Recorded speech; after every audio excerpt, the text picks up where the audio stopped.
Today we are finally going to be testing Gordon Ramsay's famous grilled cheese sandwich.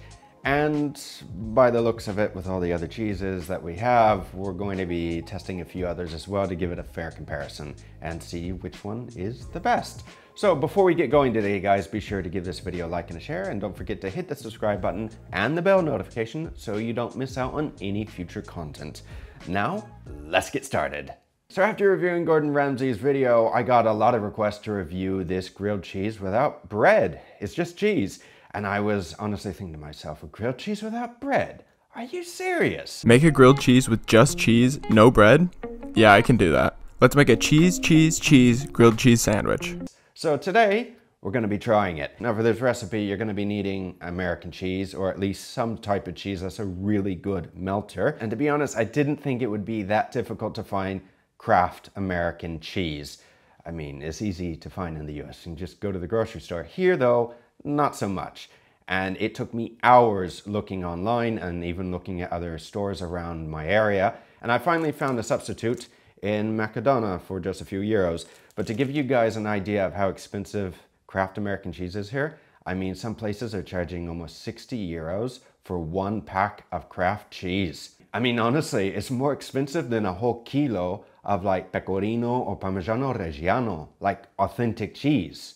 If you melt cheese in a pan for long enough, it gets really crispy. So my plan is to make a cheese crisp that I can then use as the bread in our grilled cheese sandwich. All right, so we'll just lay this in the pan.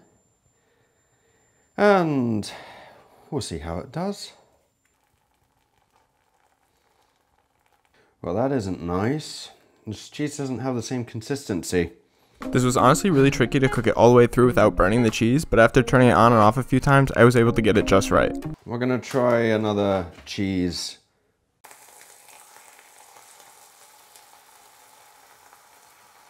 I spent 15 minutes cooking this one piece of cheese. 10 minutes of cooking this, and literally not one drop of fat has come out of this. Look at that. It's just like a sheet. And you need 2 pieces of bread to make a sandwich, so I had to do it all again. So that's done. Let this cool.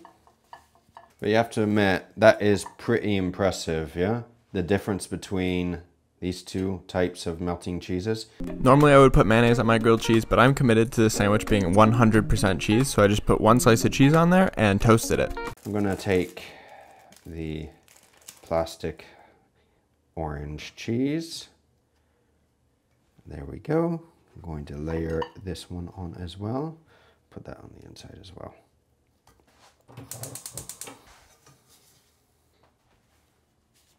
So, first time eating a grilled cheese without bread. Still a little hot. Let's take a little nibble. I have to admit a few things. The idea of just eating a grilled cheese without bread is a bit strange. No, it's not normal, I should say. The outside is actually quite crispy because we made the cheese nice and crispy. So it has that texture, that crunch. On the inside, it's super creamy. But overall, I mean, it's not something like horrible, like, you know, it's unmelted or anything like that. It's different, I should say. It's peculiar, but it's different. I wouldn't recommend this if you're lactose intolerant, though. Because if you are, you're gonna have a pretty long day in the bathroom, I can tell you that. Time for our next sandwich, Epicurious. The bread that I like to use for my grilled cheese has a very tight crumb. Well, today we're gonna find out if this has a tight crumb or not. Now, if you don't know anything about bread, the inside is the crumb. I don't want lots of holes in here. Oh, look at this. I think Frank would approve of this loaf of bread. A bit of a tight crumb to it. Now, if you are going to be cutting your own bread, I wouldn't recommend cutting it too thick. Otherwise, we'll end up doing what Gordon did. Look at that. Perfect. 2 perfect slices. I have a block of Gruyere cheese. Just like Frank, we have a little bit of Gruyere today that we're going to be cutting. Gruyere cheese is Swiss cheese's stinkier, smellier cousin. Yeah, it is a little stinky. Not that bad, though. What we're also going to use is something a little cheaper, American cheese. Now for the other cheese, we're going to be using one similar to American cheese. This is more like a fondue type cheese. It's a good melter and is used here quite often. You see it. Again, it's not the best, but it's cheap. And basically, well, it's similar to American. We're gonna start out by shredding our Gruyere cheese. Not like this, I call that granny style. To Frank, this is granny style? Really? I put the grater on the side, I hold the tray and the grater together, and I push. Let's try it Frank's method. Well, obviously it works, especially if your grater is nice and sharp. Anyway, grate how you want it home. It's a little trick, but if you want to grate like this, the normal way up and down, that's fine. And then I'm gonna get some mayonnaise. I think we've seen stranger things put on grilled cheese, to be honest, than mayonnaise. It doesn't burn like butter. You brush it on the bread so that you get a nice even browning on your bread. And then what I do is I take that and I put it in my pan. Now, we're going to put that in our pan as such. And then I'm gonna add my American cheese. And yes, we're using a non-stick pan and it will, hopefully, it will melt over the sides as well. Gruyere. The fact that the Gruyere is shredded makes it melt a little quicker.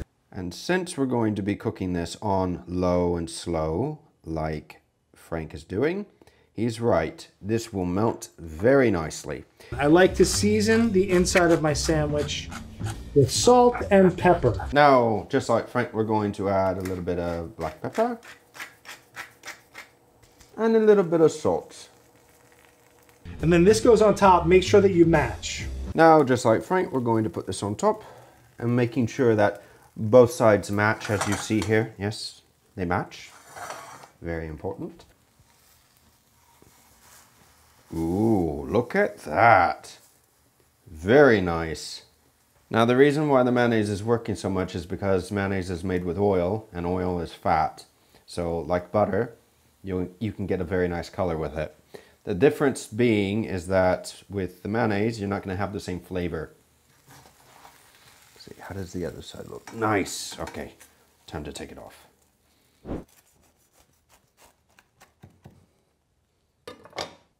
Ooh, look at that. I have to admit, there's a beautiful color on this, but perfect color. So Frank, the mayonnaise technique is very good.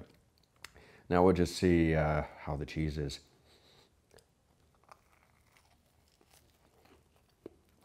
I have to say with the Gruyere that this has some flavor to it. It's very tasty. And of course, when you add like a good melter, like American cheese to it, it has that nice stringy pull to it, doesn't it?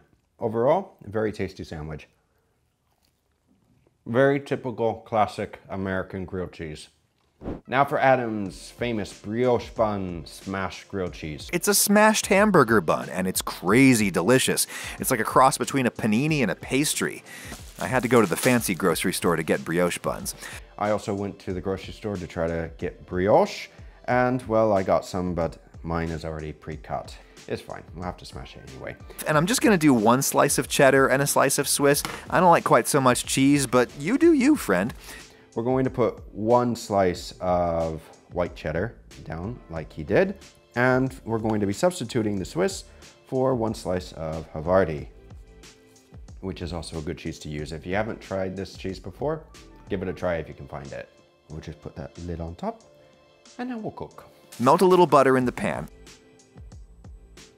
When the butter's looking a little fizzy, I'll lay in the sandwich. Now this is again the reason why we're using a non-stick, because as you can tell, the cheese is just going to melt into the pan. I'm gonna need a weight, and that is literally a brick that I found in my backyard. I'll wrap it in foil for hygiene. We don't have a brick, so we're going to invent something which you can do at home if you don't have a brick. And speaking of bricks, I wonder if he seasoned it like he did his cutting board. And on goes the brick. Really smash it in.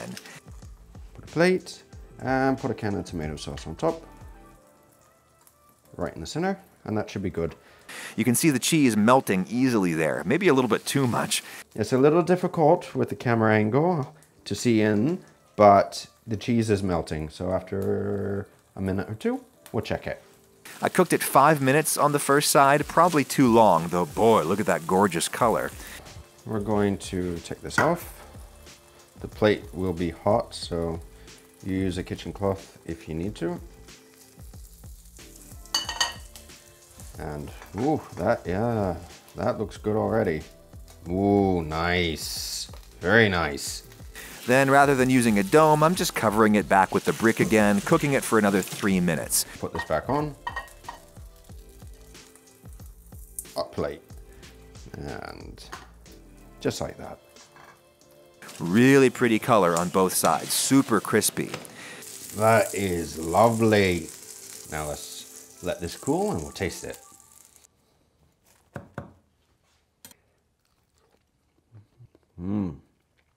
This is tasty. I could easily have 1 or 2 of these right now. This is delicious. Now this one is obviously not as healthy because you're using a lot of butter and with brioche as well, with all the butter and everything. But it is tasty. Jamie's grilled cheese. Now I think this was the grilled cheese that many of you were telling me about, although he has a lot of different videos. Oozy on the inside, but topped off with a crown of crispy cheese. So let me know if it is, or if it isn't, we'll see his other one. We're using a nice, humble, white bloomer. Now Jamie's gonna be using a nice white bread for his little toasty.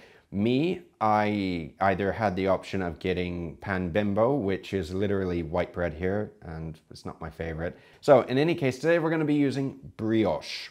A fairly light buttering and do both sides of the butter. Like Jamie, we have some softened butter here. Softened butter is better because if it isn't softened, well then it's just not easy to spread on the sandwich. So we're gonna spread this on the inside. So as many of you know, or you may not know, I'm actually American. And while I am technically also half English, I hold dual nationality. But in any case, my family in England, when I was staying with them, they would always put butter on their sandwiches. And my dad used to, but he kind of grew out of it after living in America so long. And you can use any cheese that you love. That's gonna melt nicely. This is one thing that I do agree with Jamie. Make a grilled cheese how you like. So if you only have, let's say, Gruyere, or maybe if you have cheddar or anything, a softer cheddar that's a good melter, not like a really dry cheddar, use it. So we're gonna be using a little Gruyere since we have it left over with the other sandwich. And we're gonna be using a little Emmenthal Swiss. Not as stinky as the Gruyere. Pile a handful onto your buttered bread and give it a squeeze. All right, so give the cheese a little mix. And I'll just place this on top. Now we're gonna cook. So what we want to do is spend about 3 minutes on each side, getting it beautiful and golden. Just going to put this in the pan. You don't need to put any extra butter in the pan because you already buttered the you-know-what out of the bread. Beautiful color. Look at that. Beautiful. We have here a perfectly legitimate toasted cheese sandwich. You know, I have to be honest, after reviewing so many videos of Jamie with Uncle Roger and just with Jamie, I honestly thought that he was going to be adding something strange to this, you know, like some chili jam or maybe some mango chutney since he's been putting in everything. But I have to admit, I'm pleasantly surprised. This has turned out to be a very nice sandwich so far. I'm gonna grate a layer of cheese around the bottom of my little pan here.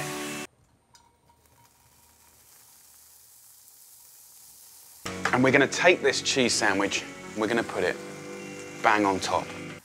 Stick that like here. Be quite rough with it. Don't be scared of it. And then you get underneath it and you just hold it. Leave it for a minute. And by the time that we count to 30, we've then created our crown.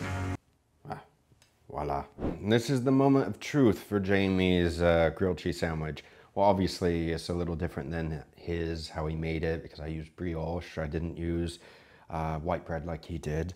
But in any case, let's see. All right, now Jamie actually recommends to serve this with something. So let's see what it is. Let's get the brown going, the ketchup going. Go and grab that mango chutney out the back of the cupboard. Mango chutney? Honestly, again? I mean, honestly, he loves this mango chutney. Well, fine. Well, we still have a little bit of this mango chutney, so let's try it. First without the mango chutney, okay? First without. This side is beautiful color, this side not so much. Pretty normal. Grilled cheese sandwich, very greasy. It heavily depends on what type of cheese that you're going to be using because Jamie just recommends anything that you like, so it really depends on what you're going to be using. Let's try it with a mango chutney on top.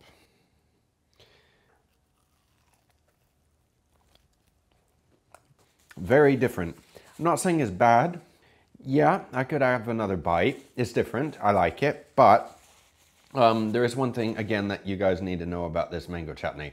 It's a good mango chutney. I like it. The only issue, though, is that it's sweet as you know what. I mean, it is super sweet.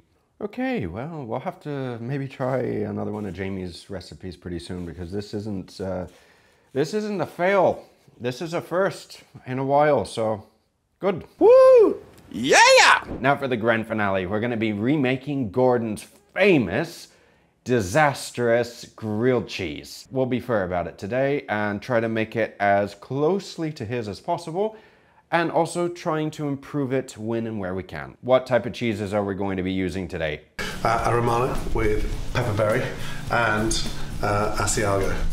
Beautiful. I actually had a bit of an issue trying to find the cheeses that Gordon is actually using, and I mean, I found at least one similar, but the other one I couldn't get. So today, instead of the Romano with pepperberry, we got one just with pepperberry and black pepper. Blackberry, yeah, it's not blackberry. Anyway, so the other one today is that we couldn't get the Asiago. I was looking and looking and looking, and in the end, I couldn't get it. So if you run into the same situation that I did with trying to find Asiago and you can't, if you can get Manchego cheese, it makes a great substitute. But here's the thing about Manchego. There's a few different types. Here in Spain, we have a lot of different types. In your country, you may only be able to get one or two because of, you know, it's imported. This one is not aged for as long, and it doesn't have the intensity with the flavor, let's say. So it's not as strong, but it also has more moisture, so it is a better melter, a little bit. And well, you just want to cut off the rind because you don't want to be eating the wax. It's not tasty. I'm going to just cut nice big long slices. Gordon cut that pretty thick, didn't he? All right, so I'm going to cut this just a little thinner than Gordon because I think that he cut it too thick. So I can take off the rind easily. Okay, and those pepper berries is going to make the cheese a little bit spicy. All right, we're going to cut off the rind, square off the edges, cut it off.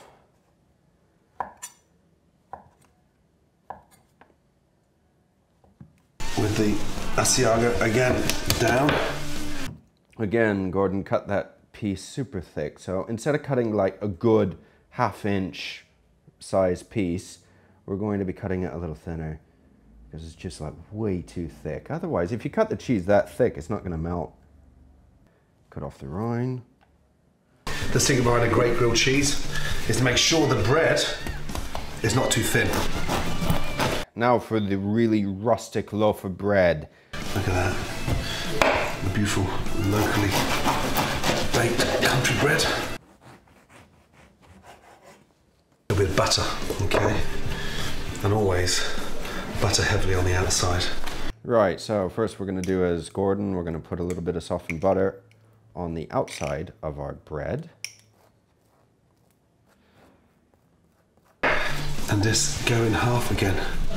So you've got these nice, long, luscious, almost like sort of mini bricks of cheese. And we're going to cut this in half. And then from there, layer your cheese. And we're going to place this on here. And sort of almost tailor make it in a way that it becomes somewhat almost fitted to the bread.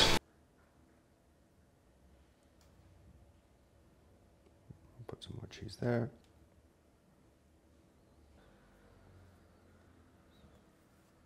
Voila.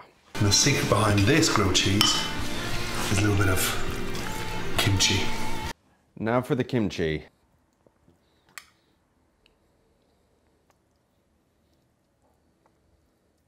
Fold that over, and then from there, push that down.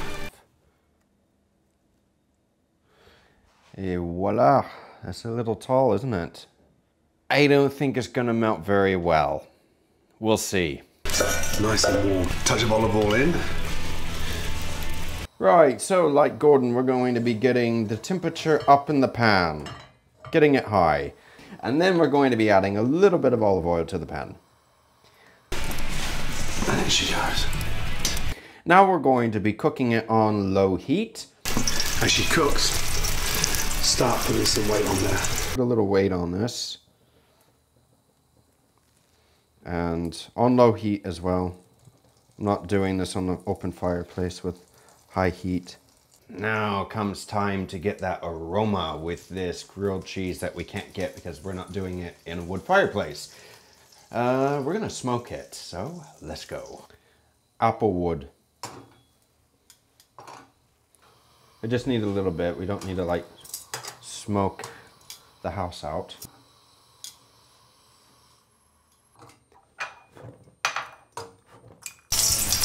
Turn that over. Ooh, nice color. Very good. A few minutes later. I'm gonna put the lid back on because it's still not quite melted. Let it cook for a few more minutes. A little longer than a few minutes later. After about 20 minutes of cooking, nicely melted. I have to admit, if you cover it, it's better. Also, if the pan is on low heat instead of being on high. Well, now we'll taste it. I have to admit that this grilled cheese, I let it rest for a minute or two, and the actual residual heat has carried through and it has melted the cheese. So much so that it's starting to tilt, as you can tell. And here's the moment of truth. We're gonna cut it in half. I have to say, it's greasy. If you're trying to lose weight, this is not a recipe for you, all right? Just so you know, you may want to pick something else because this is very greasy.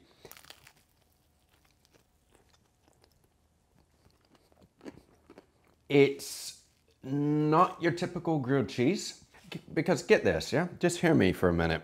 It is a little bizarre putting like basically pickled cabbage in a grilled cheese sandwich. Yeah, it is. Or fermented cabbage. It's not something that you would typically think about. I have to admit that hot with melted cheese, it is good. I can taste the pepperiness though with the Romano, with this cheese. It's very good. And then with the manchego that we used, it doesn't have the intensity of like aged manchego or like Asiago cheese. The spice, there is a bit of spice that comes with the kimchi. And then we also have a little bit of aroma with the smoke that we added to this. You have a lot of flavors going on here and a lot of aromas and everything. Overall, I have to put this in the category of not bad. Maybe not something that I would order if it was on the menu. But having said that, having tried it, I do say that I would put it in the category with like, you know, bizarre flavors that people put together and they kind of work. Overall though, I have to say that my favorite grilled cheese sandwich would probably be a tie between Frank's and Adam's.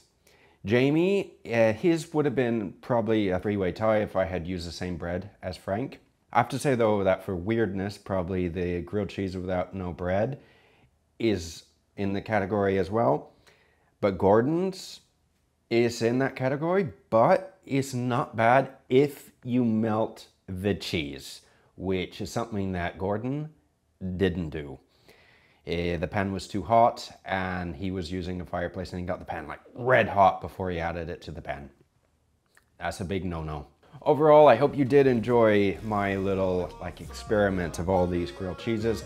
Let me know down below your favorite grilled cheese and which one you would try at home and which one you have tried. Be sure to check out the next video coming up here and I will see you guys again very soon. But most importantly, don't forget to hit that subscribe button and the bell notification so we can continue making, well, good content. Until then, take care.